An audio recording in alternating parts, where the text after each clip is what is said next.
Now at 6, a Pittsburgh woman says she videoed her neighbor abusing a dog. We're going to hear from her. Plus, Joplin's newest restaurant's making an impact in the community already. We'll tell you how.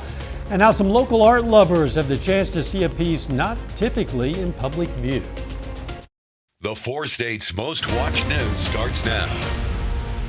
A Pittsburgh resident says she got video of her neighbor brutally abusing a dog. This is KOAM News at 6. I'm Dow Quick. The incident happened yesterday. The following pictures might be disturbing to some viewers. The images sent by Fatima Y. Bader appear to show a man choking a dog and hitting the animal's face. Do we have that video? This is apparently not the correct video. After recording the scene from her window, Fatima says she called animal control, who didn't answer. Then she contacted police. When I walked to the window, I saw the guy brutally beating the dog, choking him, beating him, pulling him from his ears, dragging him everywhere. He suffered so many injuries because he was spitting blood. According to Fatima, authorities removed the dog from the property. We tried contacting the man who appears on the video, but we couldn't reach him. The Pittsburgh Police Department says 19-year-old Shantez Wright was issued a court summons for cruelty to an animal. A former district court clerk is suing the state of Kansas. KOAM's Anthony Saviello joins us in the studio with details. Thanks, Dow. The plaintiff in this lawsuit against the state of Kansas is Terry Thurman, who was employed for more than 21 years as the clerk of the Labette County District Court in Parsons. According to lawsuit documents, Thurman claims she was subjected to hostile work environment based on her sex or gender. The lawsuit specifically targets instances that allegedly occurred between employees of the 11th District, including Thurman, and Judge Fred Johnson. The allegations highlight instances where Judge Johnson allegedly expressed aggressive behaviors, used aggressive language, and continued prolonged verbal harassment, creating hostile and uncomfortable work environments. On January 21st of 2020, a judge with the 11th Judicial Court ordered that Judge Johnson only sit in Oswego. The order was later rescinded, allowing Johnson to sit at either Parsons or Oswego. Then the original order was reinstated in July of 2021. However, according to Thurman, this action has had little effect on any issues and resulted in her submitting a letter of resignation effective in December 2021. Thurman is now suing for damages and various costs. Judge Johnson's office declined to answer with a comment. We also reached out to both Thurman's attorney and Kansas Attorney General, but we have not received a response. Back to you, Dow. Anthony, thanks. Boy, another hot one out there. Let's check in with meteorologist Sam Lane. That's right. It's been summer-like all day long. Of course, officially summer started this morning at just before 10 a.m. and we've been under the heat for several days. We're also watching some big storms in the high plains of eastern Colorado. In fact, a PDS tornado warning is in effect for parts of Colorado with 2 tornadoes on the ground at the same time. So it's quite active out there. But here in our local area, we just have a few clouds in the area with some scattered thunderstorms off towards the west earlier today, but those have weakened as they got a little bit closer to us. And this evening, we're looking at mostly fair skies with temperatures dropping through the 80s into the 70s. By tomorrow morning, around 65 degrees. And then looking down the lane, we have the showers out towards the west in the morning possible, but the heat is going to continue along with maybe some weekend storm chances, and that will be followed by some summer-like heat. And I'll tell you all about that in just a little bit. Catch you in a few. Nearly 100,000 Tulsa residents are still without power today after a storm hit the area over the weekend. Reporter C.J. Macklin spoke to a couple of residents whose health issues are making the situation even worse. I was leaving work actually when the power went out. We had just pulled up and it completely went out, and we've been out without power since then, and it's getting hot. Laria Gonzalez and her family have been without power since that storm hit Tulsa on Saturday night.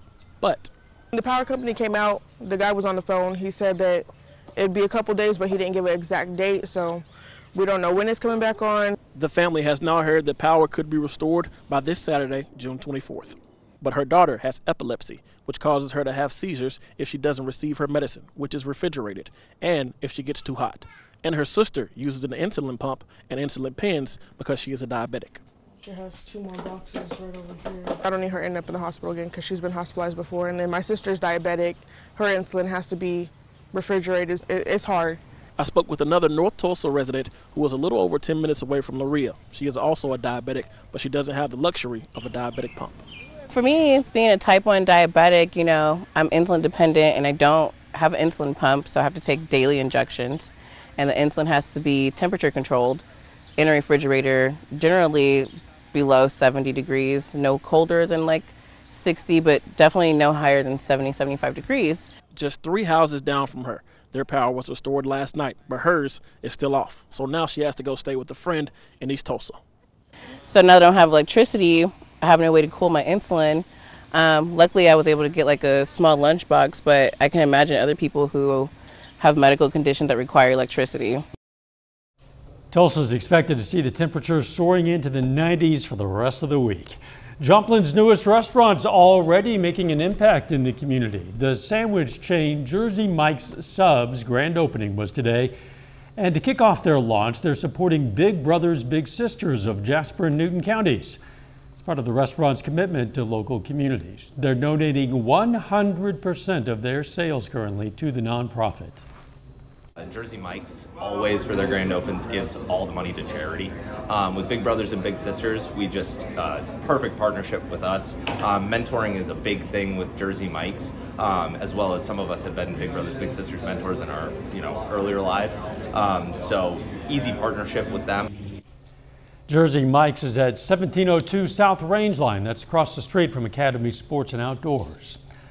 Still ahead, how some folks in Neosho have the chance to see a painting not typically seen in public, plus how wearing pink on Wednesdays is making its way to Joplin. A picnic and some live music seems to be a good way to spend your day. The Neosho, Missouri Arts Council today hosted their Make Music Day event. Gave folks the chance to bring their own lunch and enjoy a free picnic concert. The group, the Buffalo Creek Incident, performed this morning at the Neosho National Fish Hatchery. We have been sponsored with 3 different performing groups that have come through the area today so that they could share music with as many people as possible on Make Music Day.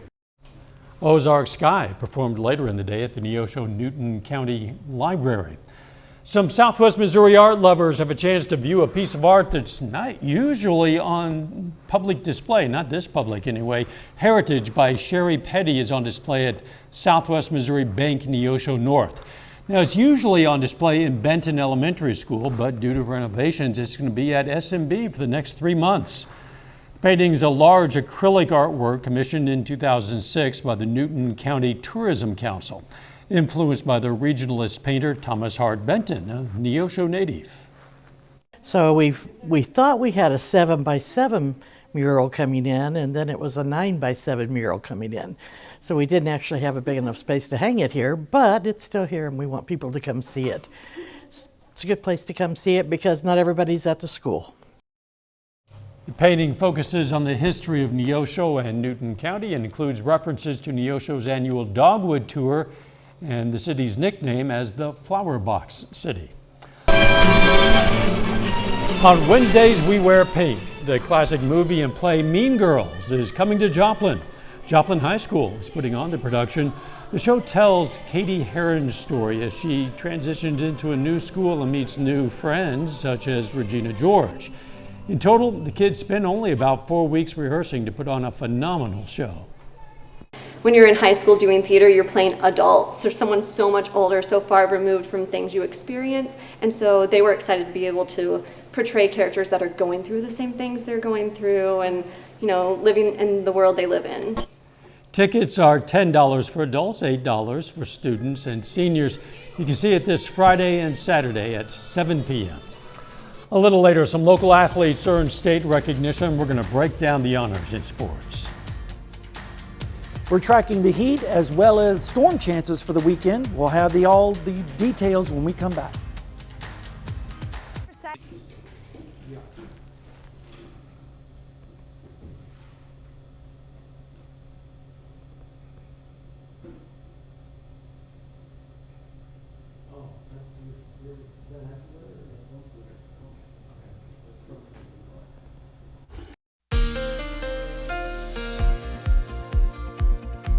Well, it was another summer-like day out there with temperatures in the upper 80s to around 90 degrees. And in eastern Colorado, they're still dealing with some spring-like weather. Here's a video of a tornado near Marion, Colorado. There in the distance, you can see the wind and the inflow blowing into that tornado. And they have a particularly dangerous situation tornado warning in effect for parts of Colorado this evening as 2 tornadoes were on the ground simultaneously. Thank goodness we don't have anything like that in our area. Instead, we've had beautiful skies through most of the day. Let's take a look at Seneca, Missouri, at Indigo Sky Casino in Missouri. As we go through the day, you can see the clouds kind of moving in from the west, from those storms and complexes out in western Kansas, giving us just a little bit of break in the temperatures. Didn't get quite as warm today as we were yesterday, but still pretty toasty. And you can see the conditions right now are looking pretty nice. 88 was what we made it up to today, which was 1 degree above the normals, but we were 1 degree below the normal on the low. So it all evened out for this afternoon. So today would be considered a normal day for the month of June. And we're behind on the rainfall still, around 6.8 inches since the first of the year. Radar right now is just showing a few showers way up to the north and west around Eureka, but that is about it. We're going to see the rain chances increase though as we go into the weekend, but we'll get to that in a moment. But right now you can see on the satellite view this little swirl in the clouds here. This is a mesoscale convective vortex, and that's leftover debris from the storms from last night, and that is basically moving across our area, but it's not really bringing much relief as far as rainfall goes. Temperatures right now are generally in the 80s across the region, touching 90 down in Oklahoma earlier today. The severe weather, of course, is out in eastern Colorado and the panhandles of Texas and Oklahoma. Not really of concern in our local neck of the woods, and that's good news. I wish we had more rainfall though, but the rain chances are going to be low for the next 36 hours. And then as we go into Saturday morning, that might be changing just a little bit. But tonight, temperatures in the 60s. Showers will mainly be off towards the west. And then tomorrow, partly cloudy skies. Again, the best chance of showers would be out towards the west with highs in the upper 80s and lower 90s. And then as we go into Friday morning, we'll see lows in the 60s. And then notice as we go through Friday afternoon and evening, storms start to develop up towards the north and west, and we'll sail to the south and east, arriving in here late Friday night and into early Saturday morning with lows in the 70s. And we're basically going to be under this ridge of high pressure. And as that starts to retreat back to the west, we'll get a little bit cooler over the next couple of days, but then it comes right back as we head towards the weekend in a northwest flow pattern. And that's when the rain chances starts to increase just a little bit into the weekend. Rainfall amounts are going to be light between now and then. We might see a little bit heavier activity down to the south and east. And then as we look at the next 7 days, here's your forecast. Hot again tomorrow, 88 with some morning showers possible, then 91 on Saturday, and then especially Saturday night into Sunday morning, that's when the best chance of storms will be. But then as we go into next week, look at that, 95 and 96 by the time we go into the middle part of next week. So I think Dow, summer has definitely arrived without even looking at the calendar. Just to avert my eyes at those high temperatures. Thanks, Sam. John Dales joins us now after a rough couple of weeks. Joplin Outlaws put together a bit of a winning streak. They have. The Outlaws, winners of 2 games yesterday. They play the same team this evening. I got more on that contest coming up. And 7 local high school athletes receive recognition from the Springfield Sports Commissions. Those stories and more right after the break.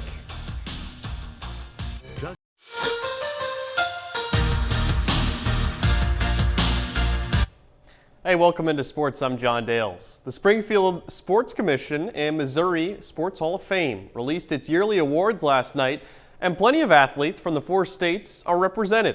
Foremost among them, Pitt State basketball player and former El Dorado Springs standout, Macy Mays. She wins the Girls Athlete of the Year award and was the Class 3 Player of the Year in basketball, averaging 25 points and 7 rebounds per game, as well as being All-State in volleyball. Meanwhile, Luke Gall from Carthage High School wins the award from top linebacker or defensive back, not to mention his contributions as a running back. And those weren't the only award winners, though. Webb City's Abigail Street takes home the Girls Cross Country Award. Chloe Miller from Carl Junction wins the Girls Swimming and Diving Award. Isabella Renfro from Seneca and Eli Czar from Neosho win the Girls and Boys Upper Weight Class Wrestling Awards. Then Monette's Jackson Bailey is the best in boys golf. That full list of winners is available on the Springfield Sports Commission's website. In local baseball, the Joplin Outlaws and Des Moines Peak Prospects, by now they're probably tired of seeing each other's faces. In just over 30 minutes, those two teams face off for the third time in just over 24 hours. Outlaws got the best of Des Moines in each end of yesterday's doubleheader. Similar pitching performances certainly wouldn't hurt Joplin. In the doubleheader, Luke Schmedding from Colorado State Pueblo threw 7 innings in Game 1, then 3 2/3 more in Game 2. We'll have the final score and story from the game tonight at 10.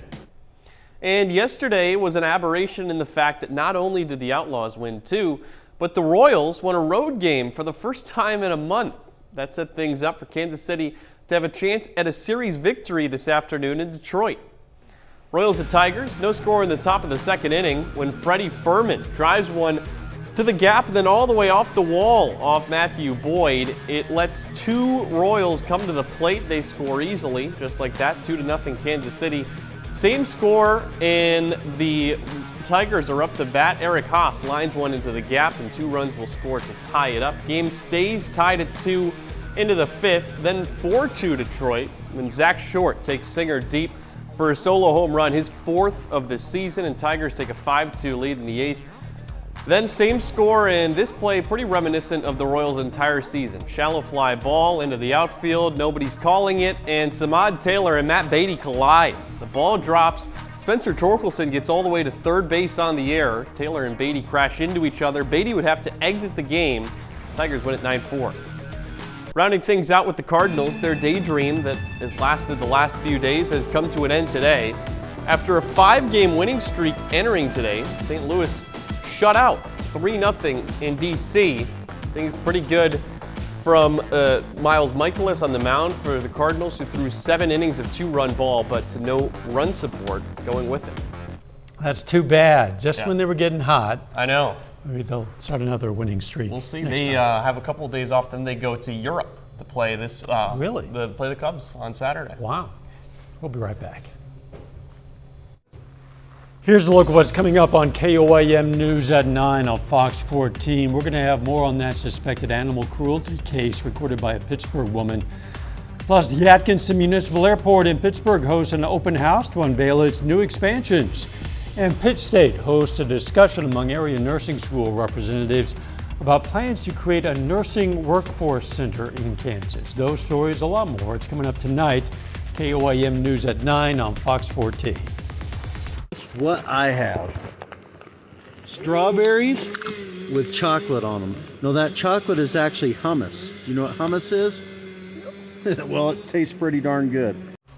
Some deputies responded to a report of a 5-year-old girl who had been found walking barefoot in Jefferson County, Colorado. While one of the deputies tried to find out where she lived, as you saw, one of the sergeants offered her a snack from his lunchbox, but wasn't quite the snack the girl had hoped for. We'll get you a fork. Why don't you have donuts? She asked me why don't I have donuts. Yeah, you see how skinny he and I are? Because we're very strong and healthy and we catch bad guys.